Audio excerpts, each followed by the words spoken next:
These dangerous fringe groups have no place in American public life. Anytime that you commit an attack against people to incite fear, it is terrorism. If we want to come together, we need to move away from identity politics and multiculturalism and focus on the American national identity. Tensions reach a boiling point with North Korea. The U.S. is preparing to fight and to win. We're on a collision course with North Korea. President Trump inherited a mess. To all those smart people who are criticizing his rhetoric and his policy, how well did you do? China says it will stop importing North Korea's coal, iron, fish, and other goods in the coming weeks. This is President Trump plans to strike the first blow against China in a trade war with the U.S. Thomas with the finishing touches. The winner of the 99th PGA Championship, Justin Thomas.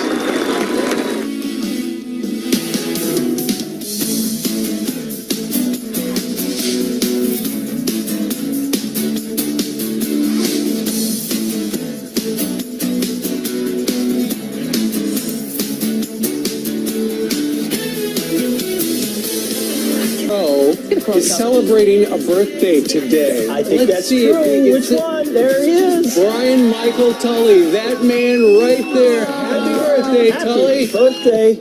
You're working on your birthday. He was working over the weekend. He's working on his birthday. He'll get maybe more than coal. So Brian Tully's the one that's in our ear most of the morning. He's wonderful, and they keep us going through the hours. Motivated. They do help us. And informed at times. Remember, you should be saying this. Exactly. Running out of time. It's like the 24 show. Remember, you're running out of time. Yeah, that's right. You're running out of time. Wrap. Anyway, happy birthday, Brian Tully. Yes. Well, happy Monday morning to all of you. We are happy to be with you. Pete and I will be with you all week, unfortunately for you, Steve. But we are happy to be with you. Better for worse. That's right. Brian and Ainsley are on holiday for the whole week separately. And we're going to have the two of you here through Friday, and then 2 more days after that. Right. So you're going to work like 10 straight. That's right. Good thing we like Why each not? other, Pete. Yeah, it's true. We're friends. All right, we do have a lot of news to get to this morning. Now, we want to start with the Fox News alert and tensions nationwide reaching a fever pitch following Charlottesville deadly rally on Saturday. Anti-protesters turning Washington State's peaceful freedom rally into chaos, clashing with cops on the streets in Seattle. Some of them sprayed the police officers with silly string. The protesters seen armed with axe handles and some carrying 2x4s, taunting police, hoping to incite violence. Officers in riot gear forced to use pepper spray and flashbang grenades to keep the anti-protesters separated.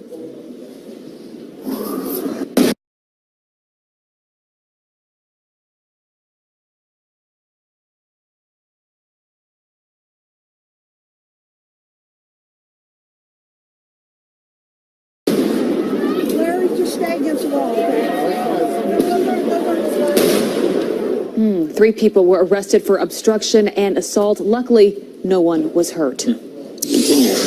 Now to another Fox News alert. The feds now widening their investigation into the Charlottesville attack suspects' hate-filled past. This is Vice President Mike Pence makes it very clear the Trump administration condemns all hate groups. And that is where we find our Matt Finn, who is live for us in Charlottesville, Virginia, where a vigil was held last night for the woman mowed down in the violence. I was watching this play out yesterday. It was just heartbreaking. Matt, what can you tell us this morning? Well, the heartbreak continues. It's a somber sunrise here in Charlottesville as this town and the entire country really comes to terms with the violent riots that left 3 people dead here over the weekend. And the driver who plowed his car through the crowds, killing a person, is expected to be arraigned at the court behind me this morning, charged with second-degree murder. And we have some strong video to show you of that incident. Police say that James Field Jr. intentionally drove his gray Dodge into crowds, killing 32-year-old Heather Heyer and injuring 19 others. Now, this is all related to those white supremacy riots that now Vice President Mike Pence say he and the president condemn. We have no tolerance for hate and violence from white supremacists, neo-Nazis, or the KKK. These dangerous fringe groups have no place in American public life and in the American debate, and we condemn them in the strongest possible terms.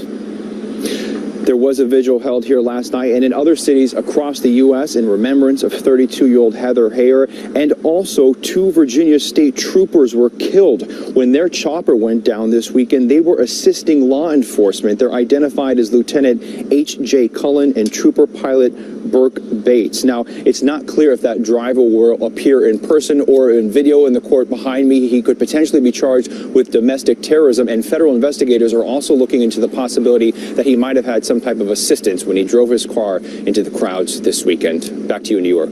All right, Matt Finn live in Charlottesville with the very latest. We thank you very much. Ever since yesterday, the president has taken a lot of heat because he did make a statement and he was talking about the problems were coming from many sides. And people on both sides of the political aisle said that the president seemed to be spreading the blame equally between the white nationalists and the counter-protesters. And that is one of the reasons the White House came out with a statement yesterday that was very clear. It goes like this. The president said very strongly in his statement yesterday that he condemns all forms of violence, bigotry, and hatred. Of course, that includes white supremacists, KKK, neo-Nazi, and all extremist groups. So that's right. Yesterday, he did say, to be clear, he condemned in the strongest possible terms bigotry and hatred, talked about coming together and putting America first as opposed to racial identity first, talking to all sides, which everyone needs to hear. The specificity today, of course, comes after we learned that this James Alex Fields was obsessed with Hitler and the Nazis, something everyone would and should condemn. Yeah, and something that should be called out for what it is, because there's no room in this country and for our political dialogue for hate and for violence. And we heard the vice president backing that up yesterday when he was traveling and saying that there is no room for that. And he called them out. He called out whether it's the KKK, whether it's the Nazi group, whether it is these white supremacists, there is no room for that. And I think we're all on the same page there. The president is getting hit for not calling it for exactly what it was in that moment. As you said, we didn't have all the facts yet. But no surprise, the media has kind of run with that. That's sort of the title of every paper. Even after that statement, the New York Times says his statement is found wanting. And if there's ever editorializing on the front page, I think that's well, his daughter, Ivanka, tweeted out yesterday, there should be no place inside society for racism, white supremacy, and neo-Nazis. Pete had a great discussion with Carol Swain. She's a professor at Vanderbilt, and she has looked at the situation, and she's been studying the racial dynamic for a number of years. And she said, essentially, a lot of this comes from identity politics. It's coming out and denouncing white supremacy and painting everyone with the same broad brush does not solve the problem. There are black nationalists, there are white nationalists, there are Hispanic nationalists, and so we can't say it's just one group. So the president was correct when he said that there were many forces involved. If we want to come together, we need to move away from identity politics and multiculturalism and focus on the American national identity. That's the only way we're going to be able to get beyond this. She went on to say we just have to have mature, non-politically correct, honest conversations about grievances and senses and calling out the hate-filled rhetoric on either side, but honestly saying, hey, we disagree on some things, but we should be able to come together about this country. There are different groups involved, and I think she was right when she said we've got to be careful when we lump people together, whether it's, assuming that everyone's a part of one political group or one affiliation. You think about this, I call him a domestic terrorist. I mean, the guy that rammed that car in and killed that woman, injuring 19 people. I mean, he was apparently a part of a neo-Nazi organization. He did not represent necessarily everyone that was on the ground there that day. I don't stand by any of it. Let alone President Trump, who they try to tie it to, which is just... President Trump has been up and tweeting this morning already. He said he's heading back to Washington, D.C. to work on trade in the military. He will have a press conference with the press pool at 3 o'clock this afternoon after spending about 8 hours in the White House where they're putting a fresh coat of paint on things and some new carpet as well. And some new air conditioning. Indeed. Look for him to say more, not only about trade and the military, but about what happened over the weekend in Virginia. Yeah. Also, I'm sure a lot about North Korea because everyone's eyes and ears are still on what's going to happen with North Korea. The president's rhetoric has been quite tough, tougher than we've really seen in recent years against North Korea, against China. Lindsey Graham was on Fox News Sunday yesterday, and he was actually praising the president for this tough rhetoric. And he said, how well did we do when we didn't have this tough rhetoric? Here's what he said. I don't think there's an military action is imminent, but we're on a collision course with North Korea. President Trump inherited a mess. All those smart people are criticizing his rhetoric and his policy. How well did you do? Yeah, it's a great question. Both the left and the right, previous administrations. North Korea also recalling its ambassadors. I didn't know North Korea had at least effective ambassadors to Russia, China, and the UN. And we're also seeing China putting some new screws to North Korea, likely as a result of tough talk and behind-the-scenes action. Well, and it sounds like the president is going to be putting the screws to China later today because the press availability at 3 o'clock is to talk about trade. He's going to be signing a memo to do as much as the United States can to essentially, while China in public says, yeah, we're helping you out.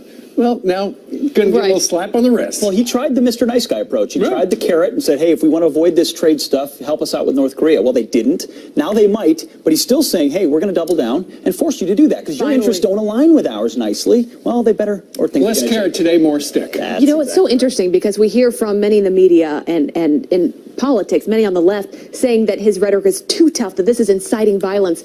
But you talk to the American people and you look at poll after poll, and I think a major majority of this country feels like we have not been tough enough. We are not doing enough when it comes to dealing with North Korea, when it comes to dealing with China. So there really is a disconnect today in this country, the discourse and how people are really feeling about Well, we had Scott Rasmussen on earlier. His poll, President Trump's poll numbers up. A lot of people believe in response to that tough talk. All right. Honestly. So it is now 7:11 here in New York City, and Jillian's got some help. Jillian. That's right. Good Monday morning to you at home as well. We do begin with a Fox News alert. A manhunt is intensifying for the gunman who killed 3 people at a racetrack in Wisconsin. Police say the victims were shot at point-blank range near a food vendor at the Great Lakes Driveway south of Milwaukee. Police don't know what happened before the shooting. Nearly 5,000 people were at the drag racing event. No one else was hurt. 2 American soldiers are dead, killed while fighting in Iraq. U.S. military officials say the service members died during combat training operations and not by enemy contact. 5 others hurt in the incident. None of the soldiers have been identified. More than a dozen illegal immigrants found locked inside of a sweltering truck near the U.S. border with Mexico. A relative of someone inside the trailer tipping off police, leading them to a truck stop in Edinburgh, Texas. Police say the 17 immigrants were likely locked inside for 8 or 9 hours. No one, though, seriously hurt. This comes less than a month after 10 illegal immigrants were found dead in a tractor trailer in San Antonio, Texas. And in just a few hours, SpaceX will blast off towards the International Space Station. 3, 2, 1. And Lift off. The SpaceX Falcon 9 rocket will send 6,000 pounds of supplies and cargo to the ISS. That includes a supercomputer designed to withstand outer space. The launch is scheduled for 12:31 this afternoon at Kennedy Space Center in Florida. So look at your headlines as I send it back to you guys. Jillian, shouldn't they already have a computer up there to withstand outer space?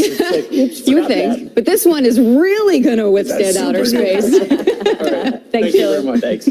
All right, well, we showed you this shocking video on Friday. A police officer shot at point-blank range. Take your hands out your pocket! Take your hands out your pocket! Shots fired! Wow, that officer survived to tell his story and will join us live in a few minutes. And the mainstream media blaming right-wing rhetoric for the hate-fueled attack in Charlottesville. Conservative filmmaker Dinesh D'Souza says it's actually the radical left fueling the divide. He will explain that point of view next.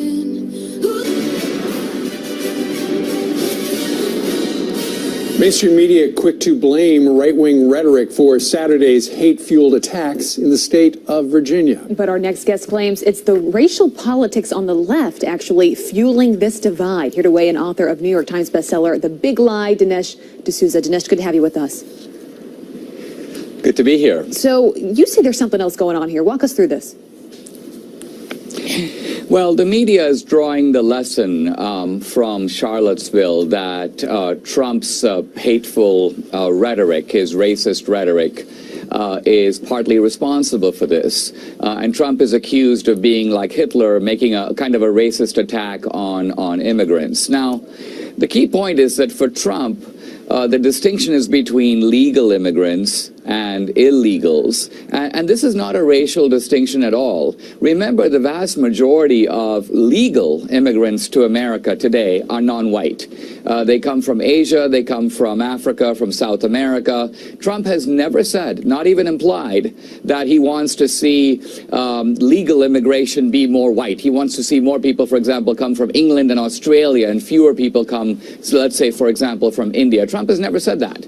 On the other side of the aisle, if you think of Hitler, Hitler wasn't even talking about immigrants. The Jews in Germany were German citizens. And so for Hitler, the distinction was inside of Germany between what he considered to be the superior Nordics and the sort of inferior Jews. And so there's simply no valid analogy here between Trump and Hitler on this racial point at all. Dinesh, a lot of his critics will also say that when he talks about America first or Americanism, that's a dog whistle for white nationalism. What he really means is white people. Well, what's your take on that? Well, Trump is arguing for an American nationalism and not a white nationalism. Let's remember that this whole concept of ethnic nationalism is a left-wing idea. The Democratic Party invented white nationalism, and the Democratic Party invented black nationalism. Now, interestingly, today, the way that the progressive Democrats have constructed their sort of multicultural totem pole, they encourage every form of ethnic nationalism except white nationalism. And so they encourage black nationalism and Hispanic nationalism, Asian nationalism, but somehow the white guy is not welcome at the multicultural picnic. This, I think, actually explains why these white nationalists, who really belong in the Democratic Party, are in a sense politically homeless, because if they show up at the multicultural picnic, they're Satan. All right. Dinesh D'Souza, author of The Big Lie, join us today from LA. Thank you very much, Dinesh. My pleasure. Thanks, Dinesh. All right, up next, a police officer shot at point-blank range joins us live with his incredible story of survival. Take your hands out your pocket! Take your hands out your pocket! Shots fired!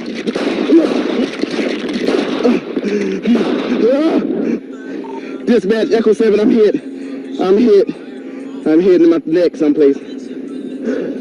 Dispatch, please tell my family I love them.